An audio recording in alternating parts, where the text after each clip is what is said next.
دوستو آج کی اردو ڈکشنری میں آپ کے ساتھ شیئر کر رہی ہوں 3 الفاظ جو اکثر و بیشتر کنفیوژن کا باعث ہوتے ہیں.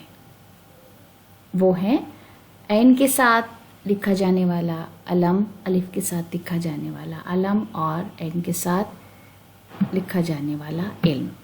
تو سب سے پہلے بات کریں گے عین لام میم یعنی علم کی، جس کا مطلب ہے جھنڈا یا پرچم. ہندی میں جسے ہم دھوج یا پتاکا کہتے ہیں، انگلش میں اس کو ہم فلیگ کہتے ہیں.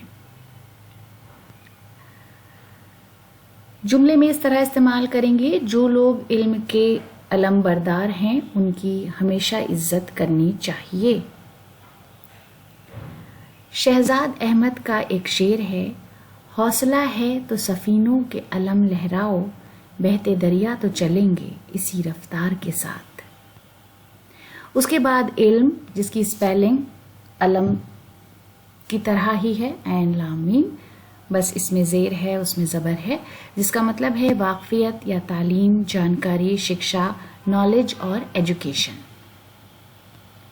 مثال کے طور پر علم حاصل کرنا ہر انسان کا فرض بھی ہے اور اس کا حق بھی. جانثار اختر کا شعر ہے: یہ علم کا سودا، یہ رسالے، یہ کتابیں ایک شخص کی یادوں کو بھلانے کے لیے ہیں.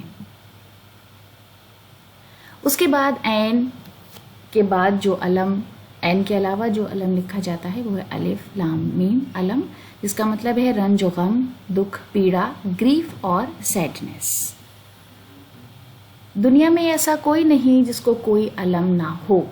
تو ہمیشہ یاد رکھیے کہ عین والا علم جھنڈے کے لیے استعمال ہوتا ہے، الف والا علم دکھ اور درد کے لیے استعمال ہوتا ہے، اور اگر وہ عین لام میم زیر کے ساتھ ہے تو وہ ہے نالج والا علم.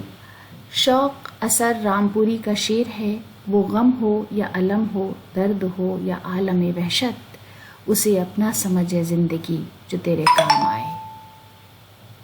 تو دوستو اسی شعر کے ساتھ آج کا ویڈیو ختم کرتے ہیں. اگلے ویڈیو میں آپ سے پھر ملاقات ہوگی.